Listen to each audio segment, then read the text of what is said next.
Dito sa lugar na 'to, ako nakakita na ang mga mahal nila sa buhay ay sinasabit sa bangin. Dito ko rin nakita ang dulo ng bahaghari. Sa loob ng kuweba, dito ay may mga kakaibang likha ng kalikasan. At higit sa lahat ay nakita ko ang patunay ng sipag at kultura ng mga Pilipino. Kaya hayaan mong ipakilala ko sa iyo ang bayan ng Sagada sa Mountain Province na pag-usapan nga namin bilang isang pamilya na tuwing taon ay magta-travel kami ng sama-sama. At ngayong pagkakataon, Sagada ang napagdesisyonan naming puntahan. Sa daan pa nga lang ay busog na ako sa aking mga nakikita. Pero dahil nga sa tagal ng biyahe, ay tumigil muna kami dito sa may Banawe Viewpoint para mag-almusal. At habang naghihintay nga kami ng order naming pagkain, ay bumaba kami dito sa may view deck para masilip ang kagandahan ng Banawe Rice Terraces. Nakakatuwa dahil dati sa libro ko lang 'to nakikita, ngayon nakita ko siya ng personal. At ito na nga yung mga in-order namin, kakaiba yung kanin pala dito 'no. Ito nga ang naging accommodation namin sa Sagada, Sagada Cave Pension House. As you can see, allowed ang mga pets dito kasi dala namin yung alaga ng ate ko at ng bunso namin. Malinis naman at komportable ang nakuha naming accommodation. At sobrang spacious pa nito dahil meron itong 2 rooms with 3 double decks per room. Isasampu lang naman kami. May cabinets na rin ng mga lagayan ng gamit. At dito nga kami sa kabilang room ng mag-ina ko pumesto. Ayan, makikita mo ang sarap na ng higa ko dahil sa pagod sa biyahe. Pero yung anak ko takbo pa ng takbo. Ang daming energy. At dahil nalapag na nga namin ang gamit namin sa accommodation, ay nag-early lunch na kami. Dito sa may Sagada Homestay Restaurant. Ang mahal pala ng pagkain dito. Nag-range ng 180 up to 250 pesos ang pagkain na good for one person lang. Kaya sinulit namin yung binayad namin. Simot yung pagkain at wala kaming tinira. Pero masasarap din ang pagkain kaya naubos namin. Kaya kung mapapadpad ka ng Sagada, ay subukan mo rin kumain dito. At wala na ang paligoy-ligoy pa. Pagkatapos namin kumain ay dumiretso kami sa may Sumaging Cave. At para nga mapuntahan mo ang bunganga ng kuweba ay kailangan mo munang bumaba ng hagdan. At pagkadating nga namin dito sa may bunganga ng kuweba ay inorient muna kami ng mga tour guide namin at binigyan kami ng mga flashlight na magagamit sa loob. Bale, 3 nga pala yung tour guide na kasama namin. Kasi ang 5 tao ay dapat may isang tour guide na kasama. Bali, 10 kami kaya dapat may 2 kaming kasamang tour guide. Pero dahil kasama namin si Lian, kailangan pa namin magbayad ng isang tour guide para mag-alalay sa kanya sa pagbaba. Alamig ah. So cold ah. Wow.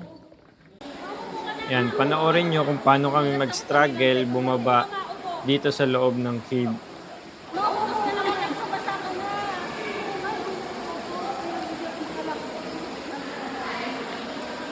Ante ito kuya, okay? So you want fall, ayan.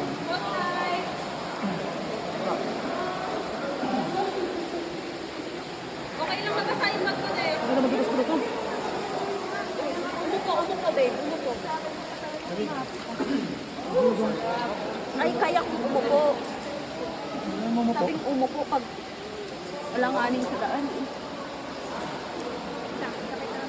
Sobrang mo na dyan! Mababaw lang yan, sobrang mo na! Mababaw lang yan! Di ba mababaw yan? Opo, mababaw. Mababaw yan, sobrang mo na Mababaw yan, ma'am. Hanggang tuhod. Katuhod mo lang yan!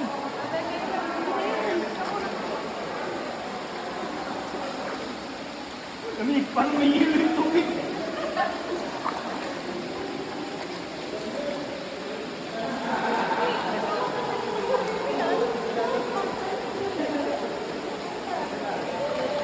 Slowly, careful!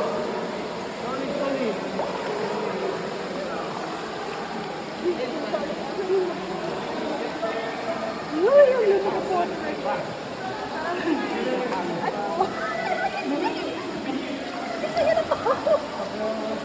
Yung tubig pala dito sa loob ng kuweba, literal na parang may yelo. Sobrang lamig.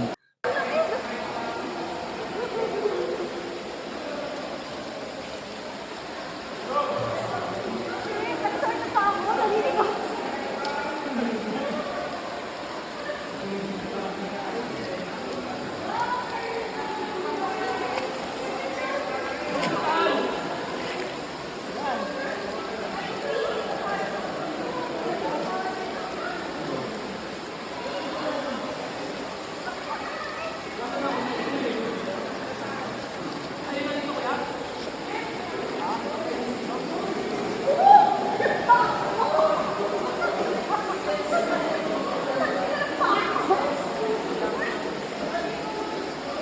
Unfortunately, nakorap nga yung video ng pagbaba namin ng Sumaging Cave. Cellphone ni Elizabeth ang ginamit namin pang video at ayan yung makikita mong nakakabit sa dibdib ni Carlo.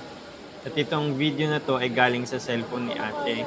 Sa cellphone ko naman ay puro pictures, pero papakita ko pa rin sa inyo para magkaroon kayo ng idea kung ano ba yung mga rock formation na makikita nyo sa loob ng Sumaging Cave. Si Pilay ang isa. Bumaba ka. Cham-cham. Akin na yung bag? Hindi ako bababa.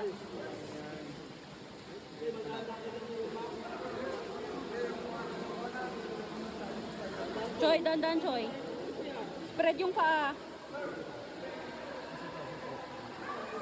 Kamay, spread. Ano, Cham? Sige na, subukan mo na, Cham. May mag-aalalay naman eh. Oo, may mag-aalalay naman. Kung titignan mo, mukhang madulas yung bato kasi lusanga. Pero sabi ng tour guide, nagiging madulas ang mga ganitong bato kapag tuyo. Baliktad, no?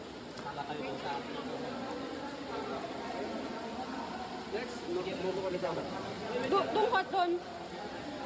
Nakapagsalon kasi. Buka mo daw yung paa mo dito. Yan.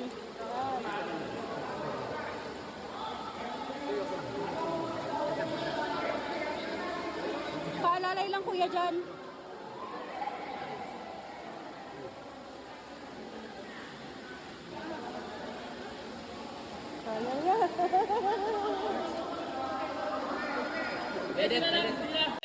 At ganito nga ang mga makikita mo kapag nakababa ka na sa part na yun. At ito naman ang challenge kapag paakyat na.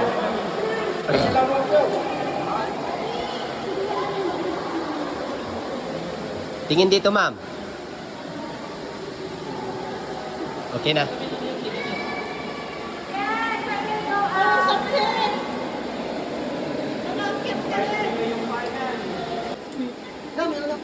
Wala na nila yung tubig. Bigat na sa mga. Ah, tingin, sir. 1, 2, 3. Isa pa. 1, 2, 3. Okay.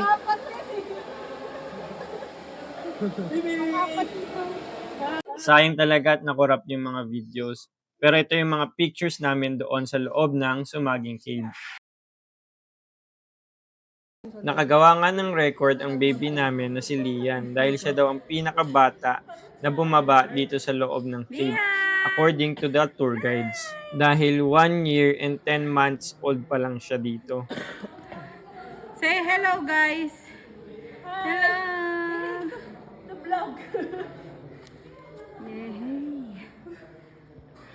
Pagkasapit ng gabi, dito naman kami kumain sa may Sagada Happy House Restaurant. Napakasimple lang ng lugar na ito pero napaka-cozy ng ambience. At kung pagkain naman ang pag-uusapan, masarap din ang mga sinaserve nila dito. Diyan nga natapos ang unang araw namin dito sa Sagada. Kinabukasan naman ay maaga kaagad kaming gumising. Dito namin hinintay yung mga tour guide na magdadala sa amin sa next destination namin. Jeep pala itong sinasakyan namin. Ayan, mga bagong gising na antok pa. Pero si Mami parang nag-makeup na bago natulog. Dito nga sa may bintana pa lang ng jeep ay kitang-kita mo na yung sea of clouds. Kaya sobrang excited na namin bumaba. Kailangan mo rin maglakad ng konti para makapunta doon sa mismong site. Ito yung sabi na mausok. Sa'yo ko na lang. Ano para sa from mama's mouth to. Oh, Bad breath. Hindi pa niya lang, nani. Kaakit pa tayo bundok eh.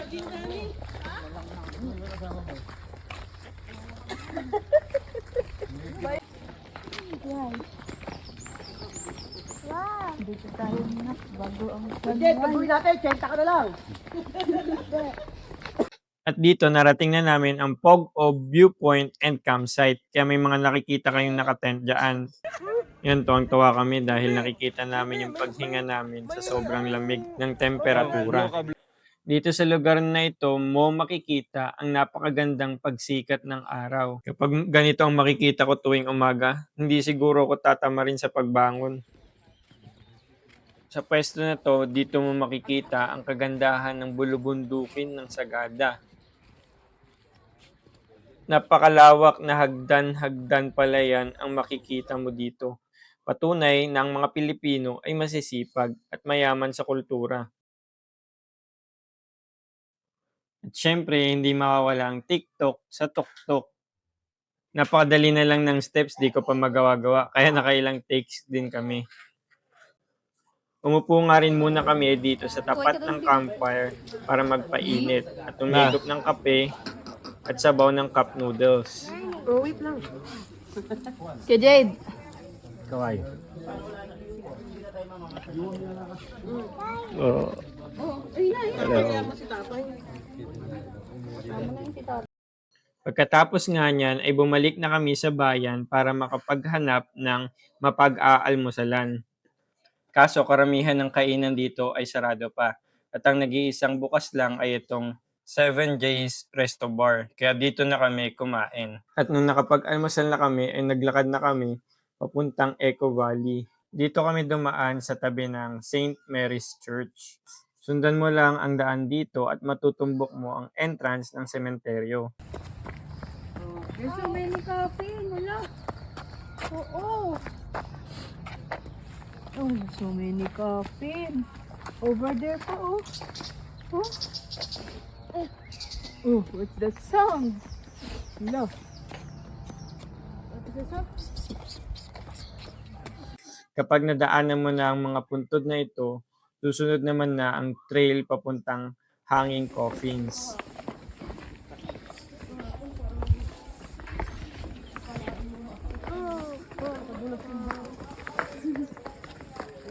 Sa gulong na yun. Ito, hagdan ko. Nakatatal ko.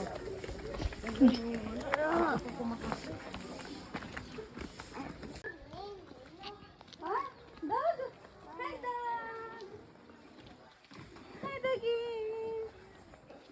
Hi, doggy! Bye, doggy! Oh, bye, doggy! Cutie! Hi! Hello! Hello! Bye-bye!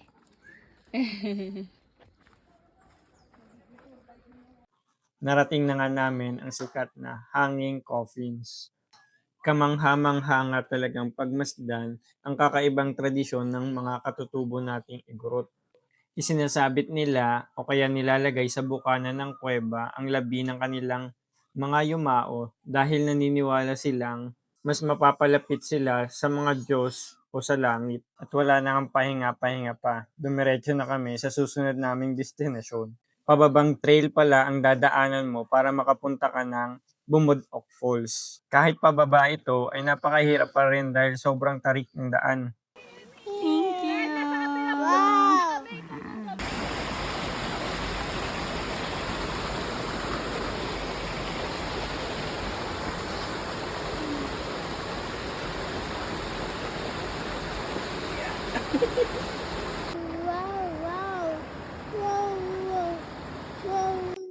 Natatanaw na namin ang falls pagkatapos ng isang oras na trekking. Pero ilan na lang kaming dumiretso dito sa ilalim ng falls dahil medyo madulas na rin ang daan. At hindi kami nagsisi na dumiretso dito dahil may nakita kaming rainbow sa ilalim ng falls.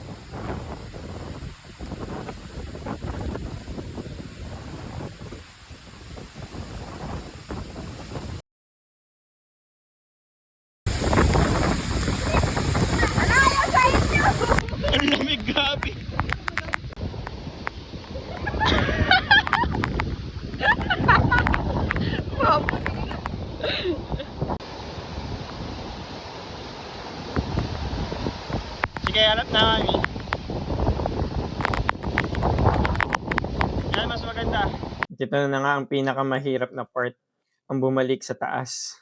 Buti na lang si Lian Reese, gusto niya kay Ninong Carlo niya magpabuhat, hindi sa akin.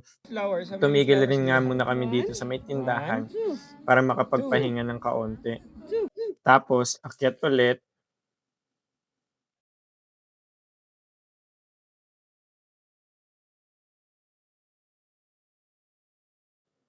Tumigil nga ulit kami dito dahil yung mga kasama namin ay nandun pa sa baba. Malapit na rin naman daw yung sakayan ng shuttle dito. Hindi ko na na-videohan yung pagsakay namin ng shuttle dahil sa pagod. Naubos ang energy naming lahat dahil sa ginawa namin buong araw. Kaya dito na lang kami nagpaluto ng hapunan sa may accommodation namin.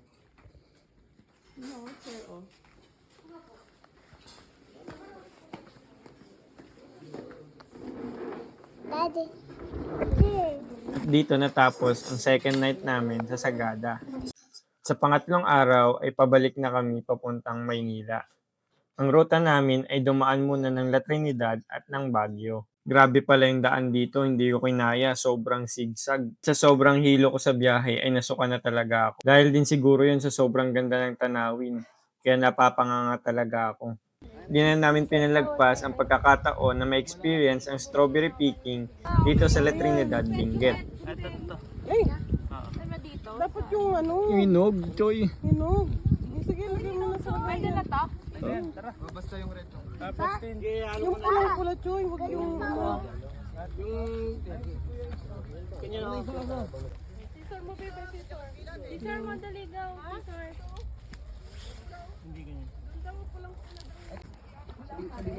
Diligan ko pa yung mga yun.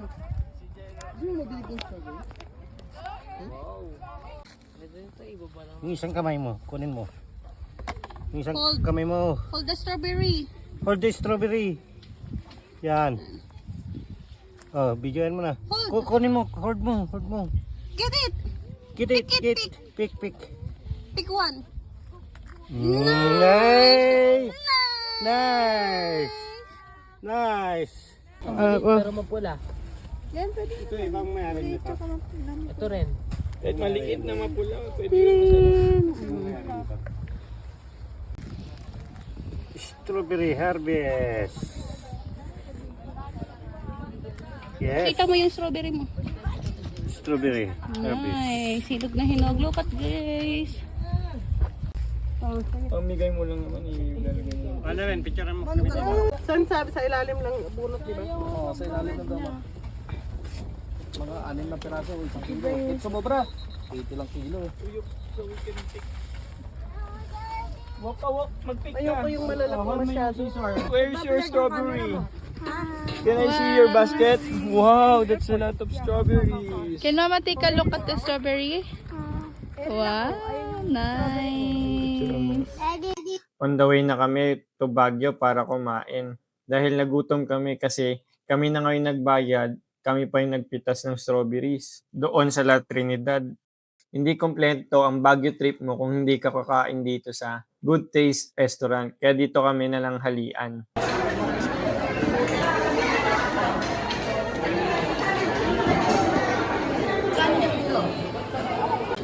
Baliw ka.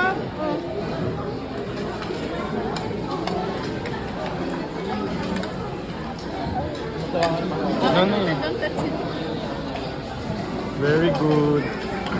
Sige na, eat na. At ang pinakahuli naming pinuntahan ay ang Igorot Stone Kingdom.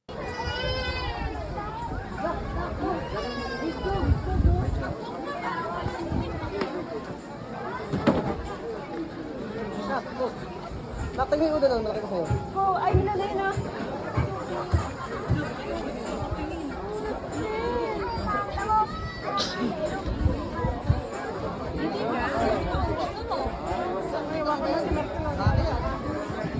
Napakagaling ng nagdisenyo ng lugar na ito. Sa pagtingin at pagmasid mo sa paligid ay marami ka ng maiisip na kwento at kultura ng mga Igorot. Gayon din ang pagpapalakas nito sa pagkakakilanlan nating mga Pilipino.